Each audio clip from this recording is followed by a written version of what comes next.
No, definitivamente yo creo que para mí es un lugar homogéneo, donde van los buenos, los malos y los peores, y ahí está, y siento que ahí están observándonos, o al menos eso quiero creer, y es algo que toda la vida lo pienso, fíjate, no es de que tú me hayas preguntado, pero tengo siempre pensando lo mismo, y cuando te va tu familia, dices, pues, ojalá estén ahí viéndome, y me están esperando, no hay más, me están esperando.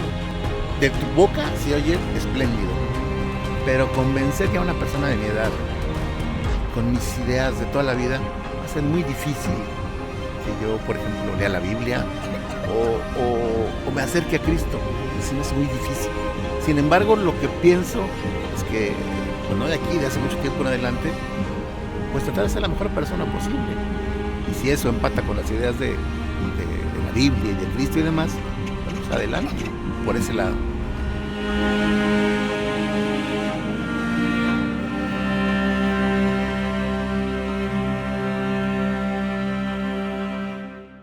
¿No hay ningún problema que salga la niña en el video o me pongo o no? Ok, como quiera, igual digo, si hay algún inconveniente, lo que podemos hacer es bloquearle su carita o algo así, difuminar, ¿no? Ok, no hay problema, perfecto. Don Ricardo, ¿qué piensa usted en relación, por ejemplo, a lo que ahorita está aconteciendo en cuanto a Israel? No sé si ha escuchado las noticias de lo que pasa en Israel y todo lo que el grupo de Hamás está haciendo. ¿Qué piensa usted al respecto? ¿Qué ha escuchado? Pues mira, la verdad son opiniones muy encontradas, porque la información fluye de muchos lados. En realidad un parámetro que tú digas es por aquí, es por acá, difícil saber la realidad. Lo que sí que es una masacre por el lado que se le vea. Muy triste y no veo que tenga una solución pronta. Hay mucha gente que se dedica en las redes, entrevistan y publican en YouTube, infinidad de historias de quién tiene o no la razón. Pero pues es muy difícil de veras saberlo. Habrá que vivirlo, ya sea como un israelita o bien como un palestino, y ahí el sufrimiento es el que te decide quién tiene la razón. No creo que haya otro camino por ahí. ¿Usted en algún momento ha escuchado o ha sabido incluso de las profecías que en la Biblia se hablan con respecto a Israel y a estos países de acá de Oriente, entre Rusia y China y todo esto? ¿Ha escuchado o ha estudiado algo al respecto de esto? No, sinceramente no. ¿Para qué te voy a mentir?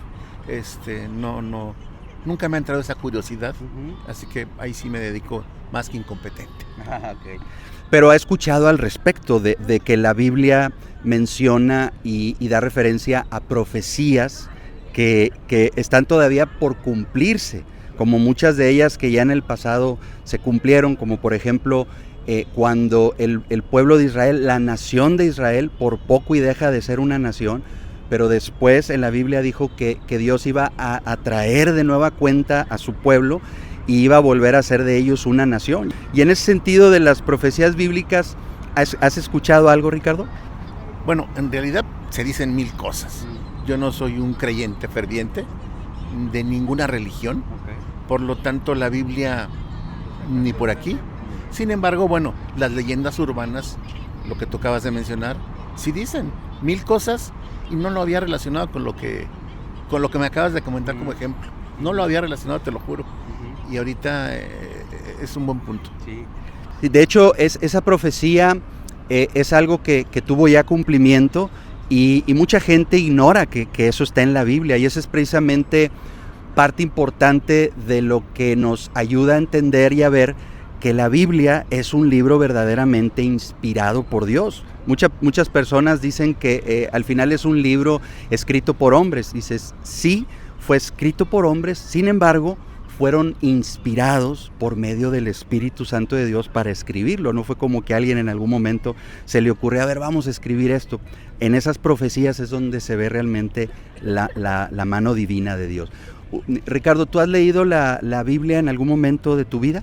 Fíjate que, curioso, hace algunos años un albañil, no miento, era un plomero, profesaba, no recuerdo ni qué religión, y hablaba tan bonito de la cuestión de la familia y todo, que me despertó el interés. Y resultó que él era pastor, yo no lo sabía.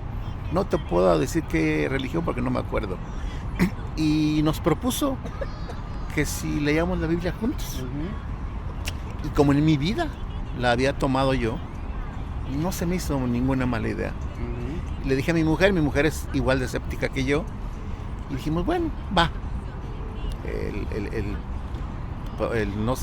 La persona que te menciono, a alguna ocasión, varias ocasiones, fue a mi casa, que es la tuya, allá en donde vivo, y intentó inmiscuirnos. La verdad, te soy sincero, se me hizo, según me recuerdo, porque esto hace como 10 años, se me hicieron cosas pues muy irrealizables. Todo lo que prometían y decían, ves la realidad y decías, pues no veo en realidad si hay relación con lo que decía la Biblia, según la versión de la persona que te platico, porque él era el experto, y nos ponía ejemplos que, hasta donde me acuerdo, nos acabaron decepcionando, y a las 3 o 4 sesiones optamos por deshacernos, y la verdad, nunca más lo volvimos a hacer.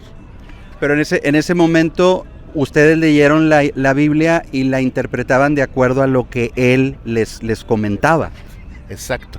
O sea, tú la leías, pero no es un libro fácil, porque lo veíamos y decíamos, Dios mío, ¿de qué se trata esto? No entiendo.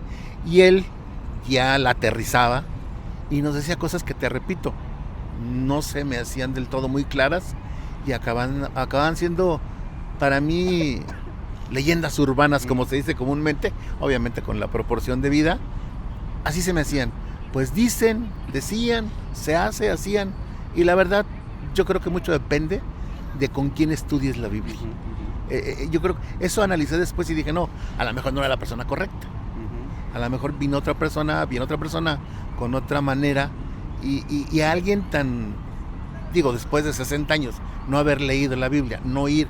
Yo soy católico, entre comillas, yo no voy a la iglesia nunca, y no haberme inmiscuido nunca, pues llega alguien que de repente te quiere inmiscuir, como que no hubo ese clic.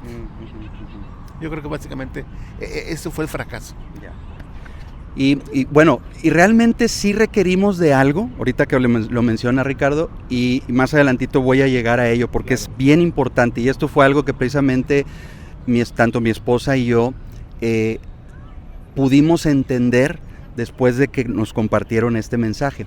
En tu caso, Ricardo, ahorita que mencionabas que bueno, eres católico, aunque no eres, entiendo, no eres un católico practicante de asistir mucho a misa, etcétera, pero de acuerdo a lo que tú has escuchado, a lo que has aprendido, ¿tú qué crees que pasa después de que alguien muere? O sea, no sé si en algún momento de tu vida, como en casi todos nosotros, en algún momento, y sobre todo cuando algún familiar o algún ser amado, conocido, muere, como que es un momento que reflexionamos en la vida, en lo efímero de la vida y la muerte, ¿no?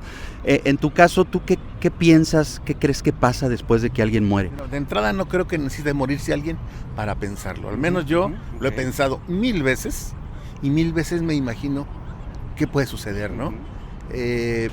Se me ha muerto un hijo, por ejemplo. Son casos muy difíciles, pero yo asumo que están allí,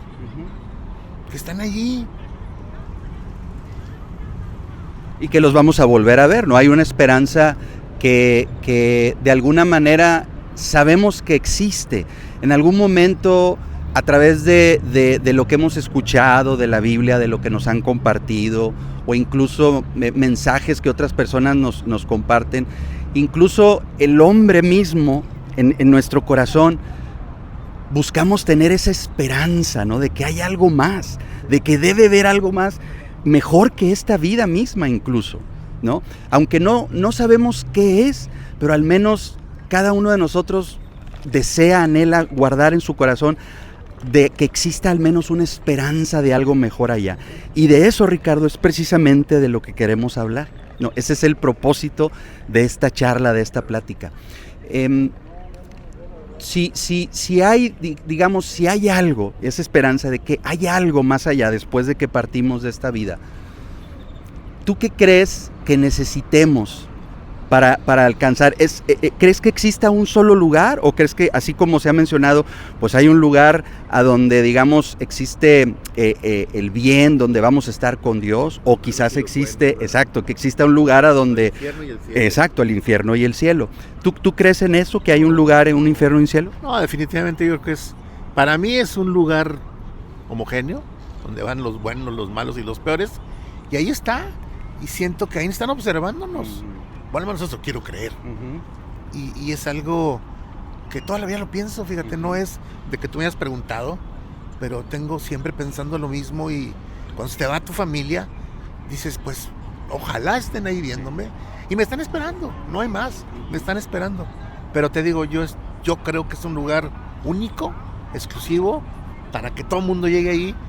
Desde ahí espero estén en un lugar haciendo lo que querían hacer en su momento, que estén tranquilos, relajados. Ojalá así sea. Mira, fíjate, en relación a esto, Ricardo, y te lo voy a compartir, porque esto al final también es algo que nosotros desconocíamos, pero después con la lectura de la palabra, de la Biblia, pudimos comprender y conocer muchas cosas que ignorábamos, ¿no? Porque una de las cosas que el Señor Jesucristo les decía a las personas cuando Él predicaba, dice, ustedes mucho erráis por ignorar las Escrituras y el poder de Dios. Entonces, el hecho de ignorar la Biblia es un error, porque nos lleva a desconocer muchas cosas. Hay una historia que narra precisamente el Señor Jesucristo. Y menciono al Señor Jesucristo porque sabemos que Cristo, como Hijo de Dios, jamás nos mentiría. Todo lo que Él decía era verdad. Y Jesús, allá en el Evangelio de Lucas, en el capítulo 16, narra una historia precisamente que acontece entre un hombre rico y Lázaro, que era un hombre pobre, un hombre muy, lo llaman, en la Biblia lo llama un mendigo, ¿no? Un pobre. Dice que este hombre, Lázaro, yacía en el piso y buscaba saciarse de las migajas que caían de la mesa del rico, porque aquel rico dice que cada día hacía banquete con esplendidez. Él vivía de lo lindo, ¿no? Disfrutando la vida, etc. Un día dice que aconteció que ambos, tanto el rico como Lázaro, murieron. Y dice que Lázaro fue llevado al seno de Abraham por los ángeles, y dice que el rico fue sepultado. Ahí vemos, ya empezamos a ver diferencias, distinciones. Uno fue llevado por los ángeles al seno de Abraham, y otro dice fue sepultado. Pero luego, refiriéndose al rico, dice, y en el Hades alzó sus ojos estando en tormentos, y vio a lo lejos a Abraham y a Lázaro en su seno, y le dijo el rico, Padre Abraham, envía a Lázaro para que venga y moje mi lengua con agua, porque estoy atormentado en esta llama. Entonces ahí él nos da referencia del lugar donde estaba, de lo que estaba viviendo. Él estaba consciente, él sentía y veía a lo lejos a Abraham y a Lázaro en su seno. Entonces Abraham le dice, nosotros, los que estamos aquí, no pueden ir a ustedes, y ustedes allá no pueden venir a nosotros. Además de esto, una gran cima, y está con S, no con C, una cima con S es un precipicio, un acantilado, dice, así que entonces no podemos, ni ustedes pueden venir para acá, ni nosotros para allá.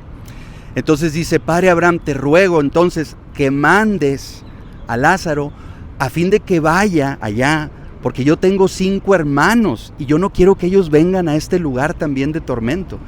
Y Abraham le contesta, a los profetas y a las escrituras tienen, óiganlos. O sea, hizo referencia a la Biblia. Y luego dice, no, Padre Abraham, si alguno de entre los muertos se levantare, a ellos lo oirán. Y dice Abraham, aunque alguno se levantare de entre los muertos, no creerán. Y eso ya sucedió, ya hubo uno que se levantó de entre los muertos y fue Cristo.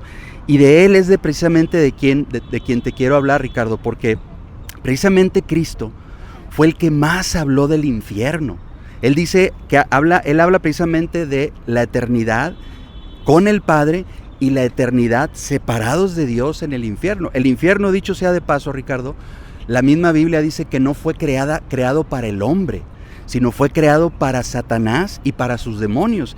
¿Qué pasó con ellos? Ellos decidieron rebelarse en contra de Dios. Satanás dice la palabra que él se quiso hacer igual a Dios, ser igual a Dios. y se rebeló.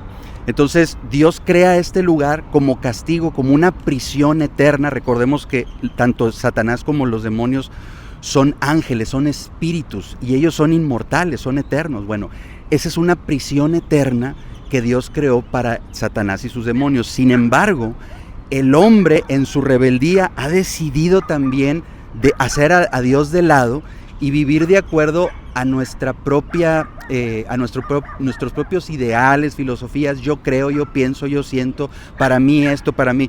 Y es lo que dice la palabra, dice, todos nosotros nos descarriamos como ovejas, cada cual se apartó por su camino, mas Jehová, dice, cargó en él el castigo de todos nosotros. Entonces, cada persona tiene una idea de lo que es Dios, de cómo piensa Dios, de hay un infierno, no lo hay, etc. Cada uno, pero la Biblia, que es precisamente la palabra de Dios, es la que nos revela todo lo que existe. Y efectivamente Jesucristo, estas son palabras que él dijo, don Ricardo, dice, si tu ojo te es ocasión de pecado, sácalo de ti y arrójalo, porque es mejor que entres en el reino de Dios sin un ojo, a que todo tu cuerpo sea echado en el infierno.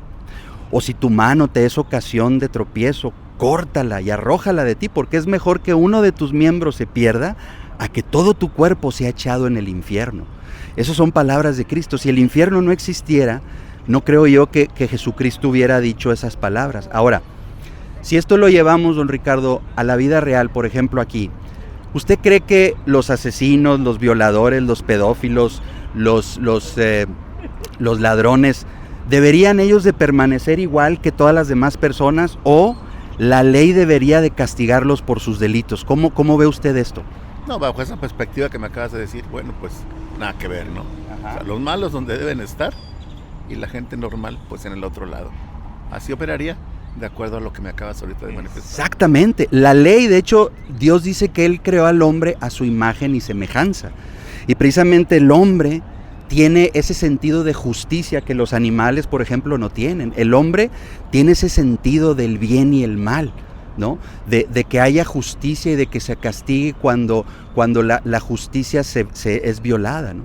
Entonces, en ese sentido, don Ricardo, y para allá va este mensaje, y aquí quiero pedirle que usted sea bien sincero y bien honesto, y sobre todo, espero yo con esto no ofenderlo, no, porque no es el propósito, ni es el de juzgarlo. Es el mismo ejercicio que hicieron con nosotros, y de esto depende mucho cómo surja y evolucione la plática. Si hoy muriera usted, don Ricardo, y acorde a lo que acabamos de ver, que hay un lugar para la gente mala y un lugar para la gente buena, ¿dónde cree usted que despertaría? ¿Habrá algún lugar intermedio? Realmente no. O es el cielo o es el infierno, no hay un lugar intermedio. ¿A dónde cree usted que iría? No, pues al cielo. Al cielo. ¿Por qué crees que irías al cielo, don Ricardo? Porque en realidad cosas malas en mi vida, pues yo creo que las que cualquiera puede cometer sin tratar de lesionar a nadie, ¿no? Cosas superfluas, cosas intrascendentes. Y tus actitudes en la vida, pues, bueno, las mías particularmente, siempre desde pequeño, pues, a mí me educaron bien, como buena persona. Pues yo me dediqué con mis hijos a ser o tratar de ser buen padre, con mi familia. Y me pongo a pensar, porque sí me hiciste reflexionar, ¿qué he hecho que yo pueda merecer irme al infierno? Pues no, cosas así, de veras trascendentes, creo que no, por eso te lo comento. Fíjate, esto, tú piensas exactamente igual a como yo pensaba antes. Yo no me consideraba una persona mala. Alguien me dijo, ¿irías al cielo o al infierno? Le digo, yo espero ir al cielo porque no soy un asesino, no soy un ladrón, no soy un violador. No he hecho cosas tan graves como para merecer el infierno. Pero ahí es donde está precisamente la parte importante, y esta es la razón de lo que hacemos, Ricardo, porque el hombre normalmente tiende a compararse de manera horizontal. Nos comparamos con otros hombres. Pero aquí lo importante no es compararnos con el hombre, porque no es el hombre el que nos va a juzgar, sino nos va a juzgar Dios. No, pues no somos nada. ¿Cómo, perdón? Nada, no somos Exactamente, fíjate, y hacia allá vamos, fíjate. Vamos a hacer un ejercicio bien rápido, y esto fue lo mismo que hicieron con nosotros, ¿ok? Te repito, bien honesto y no te vayas a molestar, ¿eh? ¿Cuántas mentiras has dicho a lo largo de tu vida, Ricardo? Ah, pues montones. Si tú dices montones de mentiras, ¿en qué te convierte eso? Pues en un mentiroso. Correcto, era un mentiroso. Ok. En algún momento de tu vida, sin importar la edad o el valor de lo que tomaste algo que no fuera tuyo. Seguramente sí. Seguramente de niños, de adolescentes, lo que sea, ¿no? Se nos hace fácil y tomamos algo. Eso es robar. ¿En qué nos convierte? Pues en los malos, ¿no? Pero más específicamente, si yo robo algo, soy un Ladrón, ¿ok? En algún momento de tu vida, cuando viviste con tus padres, siempre los honraste, los respetaste, les hablaste con verdad, o a veces te enojaste con ellos, incluso les mentiste para salirte con la tuya o irte a algún lugar de esos donde no te daban permiso. ¿Cómo fue tu relación en todo momento con ellos? ¿Fue perfecta o también tuviste tus dificultades? No, pues con los altibajas de cualquier hijo, ¿verdad?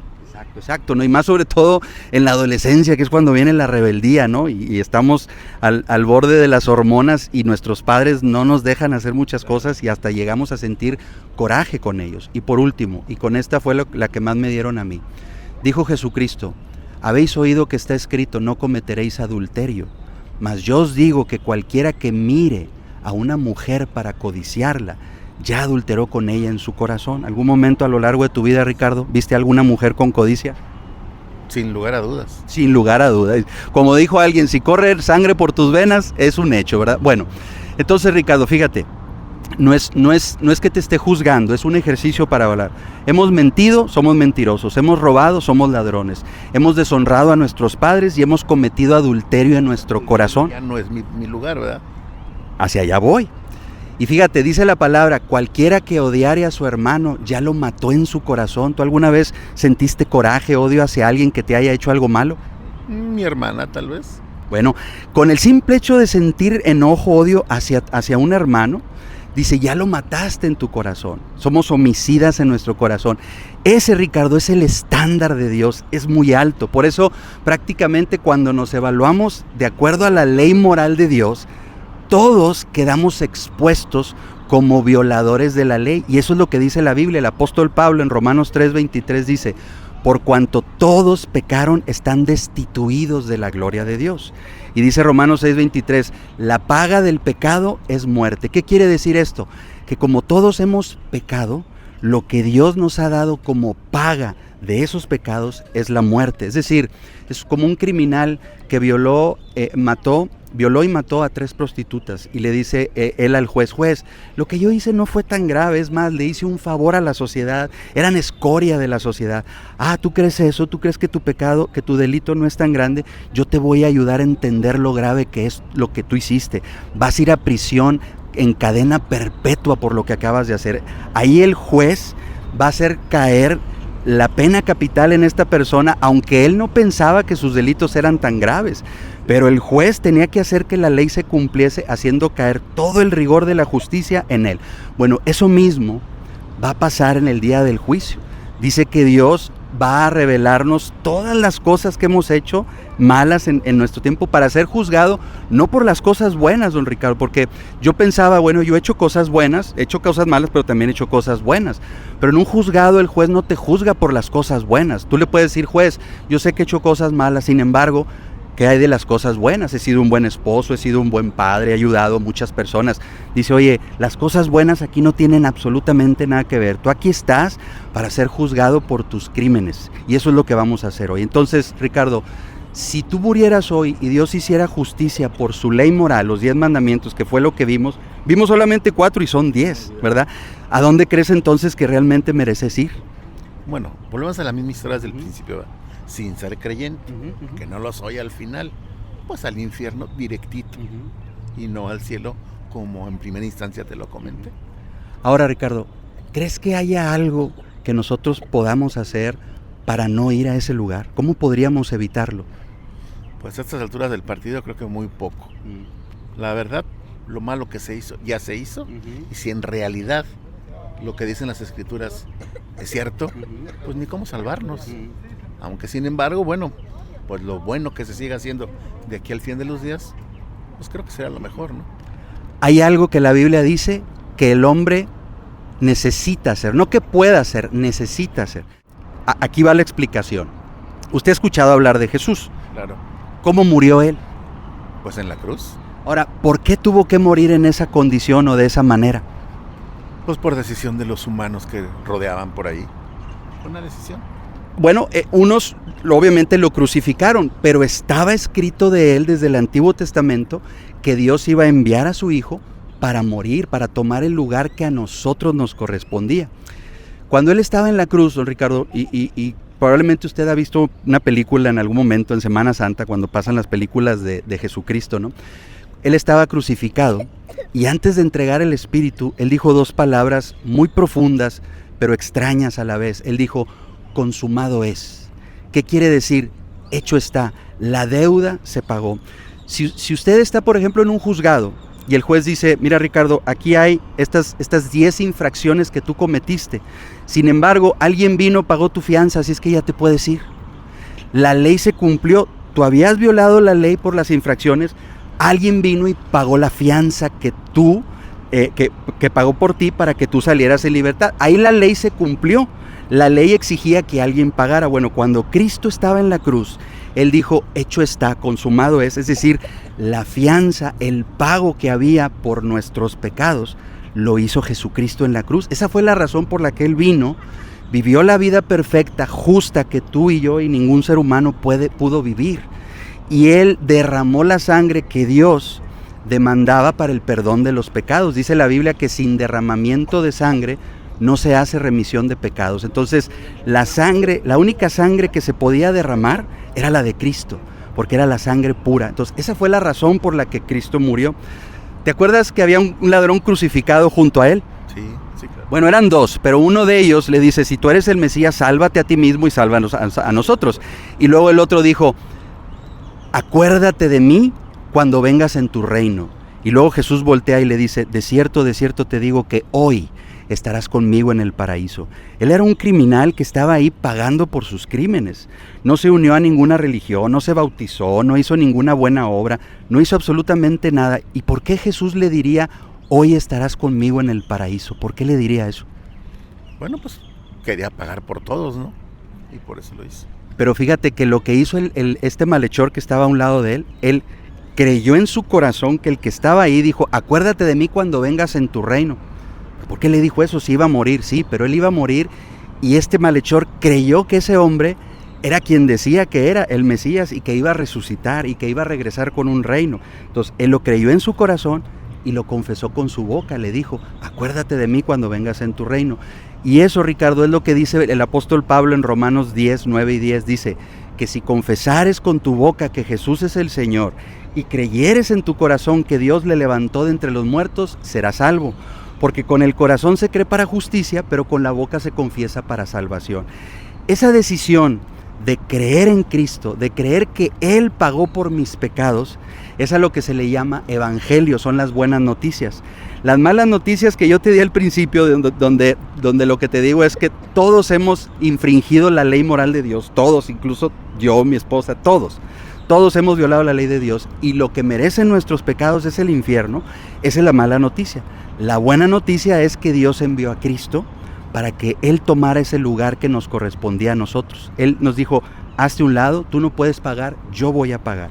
Entonces, para terminar y concluir, Ricardo, y agradezco mucho tu tiempo, tu paciencia, tu sinceridad, a la luz de lo que hemos hablado, todos los hombres hemos violado la ley de Dios.